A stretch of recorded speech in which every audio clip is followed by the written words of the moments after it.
Hello दोस्तों, स्वागत है आप सभी का आपके अपने चैनल बेसिक नॉलेज में। दोस्तों आज के वीडियो क्लास 10th के विद्यार्थियों के लिए बहुत ही ज़्यादा खास है, क्योंकि दोस्तों आज इस वीडियो में लोग देखने वाले हैं क्लास 10th का हिस्टोरी का चैप्टर 1।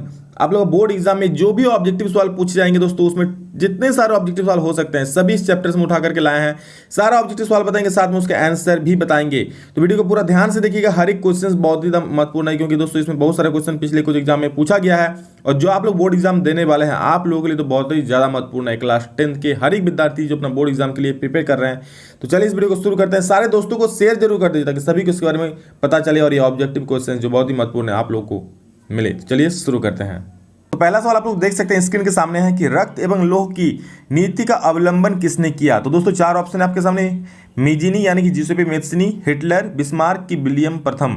तो दोस्तों इसका सही उत्तर हो जाएगा वो बिस्मार्क। बिस्मार्क ने ही रक्त और लौह की नीति का अवलंबन किया था, उसी ने ये नीति दिया था। तो किसने? बिस्मार्क ने। ऑप्शन सी इसका सही उत्तर हो जाएगा। अगला सवाल की तरफ चलते हैं कि फ्रैंकफर्ट की संधि कब हुई थी। तो याद रखिएगा दोस्तों, फ्रैंकफर्ट की संधि जो हुई थी वो हुआ था 1871 में, यानी कि option D is the right answer.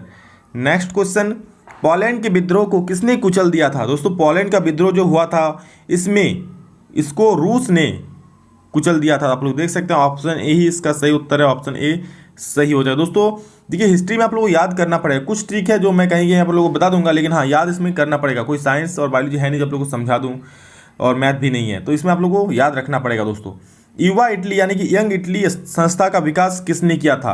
तो आप लोग जानते हैं इसके लिए मेजिनी ने। देखिए मेजिनी और मेत्सिनी एक ही बात है, ठीक है, एक ही आदमी का नाम था। कोई मेजिनी बोलता है, कहीं लिखा रहता है जीसुपेपे मेत्सिनी, तो दोनों सेम ही आदमी, अलग अलग नहीं जानिएगा, ठीक है। तो युवा इटली का संस्था का विकास किसने किया था? मेजिनी ने। ऑप्शन ए सही हो जाएगा। अगला सवाल, बिस्मार्क निम्न में से क्या था। तो दोस्तों बिस्मार्क जो थे वो कूटनीतिज्ञ थे, तो इसलिए ऑप्शन डी 5 का सही हो जाएगा। और अगला सवाल हम लोग सामने है कि हंगरी की भाषा क्या थी। भैया हंगरी, तो हंगरी की भाषा मैंगियार थी। देखिए यहाँ मिल रहा है, देखिए हंगरी से रॉ और मैंगियार से रॉ, ठीक है, मिल रहा है, तो इसलिए याद रखिएगा हंगरी आ जाएगा तो मैंगियार। ओके, नाम भी अजीबोगरीब है। चलिए अगला सवाल देखते हैं, मरियान किस देश की राष्ट्रवाद की प्रतीक थी। दोस्तों मरियान जो थी वो थी फ्रांस की, और एक था जर्मेनिया, ठीक है, एक थी जर्मेनिया, तो जर्मेनिया थी जर्मनी की। तो मरियान किस देश की राष्ट्रवाद की प्रतीक थी, तो वो हो जाएगा फ्रांस का, यानी कि ऑप्शन ए। अगर जर्मनी का पूछा तो जर्मनिया हो जाएगा, ठीक है, सॉरी हाँ जर्मेनिया। नेक्स्ट क्वेश्चन, जर्मनी के एकीकरण के लिए बिस्मार्क ने कितने युद्ध किए। जर्मनी का जो एकीकरण हुआ था दोस्तों उसमें बिस्मार्क ने कितने सारे युद्ध किया था, 1 2 3 की 4। तो याद रखिएगा बिस्मार्क ने दोस्तों 3 युद्ध लड़ा था, ठीक है, 3 युद्ध इसमें हुआ था। ऑप्शन सी 8 का सही हो जाएगा। और अगला सवाल है, वियना कांग्रेस में कौन राष्ट्र सम्मिलित नहीं था। तो दोस्तों जर्मनी जो था वो वियना कांग्रेस में सम्मिलित नहीं था, इसलिए 9 का क्या सही हो जाएगा, डी सही हो जाएगा। अगला सवाल देखिए क्या बोल रहा है, यंग इटली के संस्थापक सभी लोग जानते हैं मेजिनी, यानी कि 10 का ऑप्शन सी सही हो जाएगा। यंग इटली के संस्थापक कौन थे? जीसेपे मेत्सिनी, यानी कि मेजिनी। अगला सवाल इसके सामने है कि प्रसा का शासक कौन था। नेपोलियन बोनापार्ट की नेपोलियन तृतीय की विक्टर इमैनुअल की विलियम प्रथम। तो विलियम प्रथम जो दोस्तों था वो प्रसा का शासक था, यानी कि 11 का ऑप्शन डी सही हो जाएगा। 12 नंबर, यूरोप का मरीज किसे कहा जाता है। तो याद रखिएगा दोस्तों यूरोप का मरीज तुर्की को, यानी कि टर्की, ओके, टर्की नहीं टर्की, तुर्की को। यंग यूरोप की स्थापना किसने की थी। तो यंग यूरोप की स्थापना दोस्तों यहाँ पर ये भी दोस्तों मेजिनी ने ही, यानी कि जिसेपे मेत्सिनी, ऑप्शन बी सही हो जाएगा, मेजिनी ने किया था। अगला सवाल देखिए क्या बोल रहा है, ये ऑप्शन बी हो जाएगा कि मेटरनिक कौन था। तो दोस्तों याद रखिएगा मेटरनिक ऑस्ट्रिया का चांसलर था, ठीक है, मेटरनिक कौन था, तो मेटरनिक ऑस्ट्रिया का चांसलर था, इसलिए 14 का ऑप्शन ए सही हो जाएगा। और अगले सवाल की तरफ बढ़ते हैं हम लोग कि लाल कुर्ती नामक संस्था का गठन किसने किया। लाल कुर्ती, याद रखिएगा लाल कुर्ती नामक संस्था का गठन किसने किया। बिस्मार्क ने, काबूर ने, मेजी ने कि गैरीवाल्डी ने। तो लाल कुर्ती से गैरीवाल्डी, ओके, लाल कुर्ती गैरीवाल्डी। चलिए ऑप्शन डी सही हो जाएगा। रक्त और लौह की नीति किसने अपनाई। अब मैंने अभी आप लोग को बताया बिस्मार्क ने, ठीक है, तो इसका ऑप्शन ए सही हो जाएगा।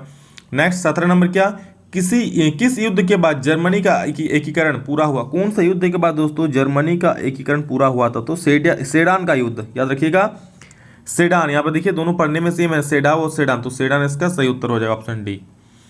किस संधि द्वारा जर्मनी का एकीकरण पूरा हुआ? तो याद है कौन सा संधि के द्वारा जर्मनी का एकीकरण पूरा हुआ? तो बहुत ही प्रसिद्ध संधि है, वो है फ्रैंकफर्ट की संधि दोस्तों। 18 का डी सही हो जाएगा। फ्रैंकफर्ट की संधि के द्वारा जो हुआ था वो जर्मनी का एकीकरण उसी के द्वारा पूरा हुआ था।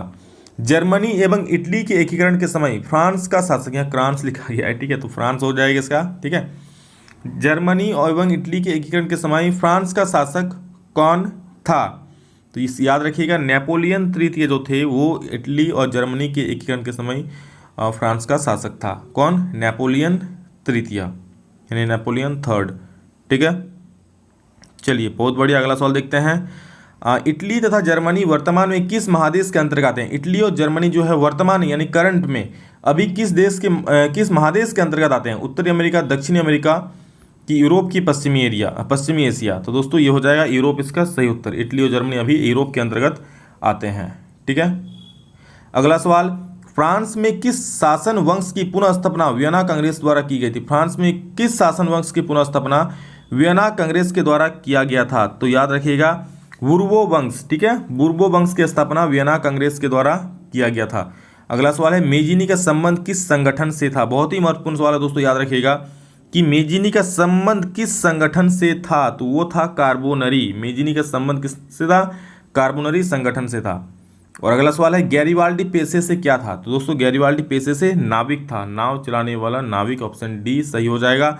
अगला सवाल 24 नंबर, यूनान को एक स्वतंत्र राष्ट्र घोषित किया गया था। यूनान को स्वतंत्र राष्ट्र कब घोषित किया गया था? तो ये घोषित किया दोस्तों 1832 ईस्वी में, यानी कि ऑप्शन बी सही हो जाएगा। दोस्तों आप लोग बार बार वीडियो को रिपीट करके भी देख सकते हैं ताकि आप लोग का याद हो जाए, ठीक है। एक बार आप लोग समझ लीजिए, देखिए पढ़ने से ज़्यादा सुनने से याद रहता है, इसलिए आप लोग ज़्यादा से ज़्यादा सुनिए, कान में हेडफोन लगा लीजिए, इसको बार बार सुनते रहिए, देखिए याद हो जाएगा, ठीक है। अगर ऐसे याद नहीं होता है तो एक चीज़ को 5 बार सुनिएगा, 10 बार सुनिएगा, याद हो। गाना सुनते हैं हेडफोन लगा के, उससे अच्छा ये वाला सुन लीजिए, याद हो जाएगा, एग्जाम में भी काम आ जाएगा, ठीक है। बहुत बढ़िया। चलिए अगला सवाल 25 नंबर, यूनान के स्वतंत्रता संग्राम में किसकी पराजय हुई?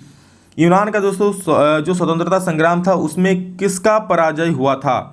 तो याद रखिएगा इसमें हुआ था तुर्की का, यानी कि ऑप्शन बी सही हो जाएगा। यूनान का स्वतंत्रता संग्राम में तुर्की का पराजय हो गया था। यूरोपीय सभ्यता का पालना किस देश को कहा जाता है? तो दोस्तों यूनान को, ठीक है, किसको? यूनान को यूरोपीय सभ्यता का पालना कहा जाता है। अगला सवाल, यंग इटली की स्थापना कब हुई? The most important question, young Italy का स्थापना कब हुआ? तो ये हुआ था दोस्तों 1831 ईस्वी में, यानी कि 1831 is the right answer. Option B is the right answer. And next question, Napoleon Bonaparte France का सम्राट कब बना? नेपोलियन बोनापार्ट फ्रांस का सम्राट 1804 ईस्वी में बना था, यानी कि ऑप्शन सी इसका सही हो जाएगा। और अगला सवाल बोल रहा है क्या कि फ्रांस की क्रांति का प्रमुख कारण क्या था? फ्रांस की क्रांति जो था उसका प्रमुख कारण क्या था? तो दोस्तों निरंकुश शासन था, कोई अंकुश नहीं, तो इसलिए फ्रांस की क्रांति का ही मुख्य कारण था क्या? निरंकुश शासन। विलियम प्रथम कहाँ का शासक था? तो विलियम प्रथम दोस्तों, प्रथम से प्रसा याद रख लीजिएगा, विलियम प्रथम से प्रसा, तो प्रसा का शासक था। Option B is the right answer. और नेक्स्ट क्वेश्चन हम लोग क्या देख लीजिए, जर्मेनिया क्या थी? मैंने आप लोग को पहले ही बताया, जर्मन राष्ट्र का प्रतीक। जर्मेनिया मतलब जर्मन का राष्ट्र का प्रतीक, और मरियान मतलब फ्रांस राष्ट्र का प्रतीक। दोनों बहुत ही महत्वपूर्ण सवाल, एक सवाल आप लोग एग्जाम में जरूर देखने को मिलेगा, इसलिए अच्छा से दोनों को याद कर लीजिए। इटली तथा जर्मनी वर्तमान में किस महादेश की? तो हम आप लोगों को पहले ही बता दें, यूरोप के अंतर्गत आते हैं वर्तमान में।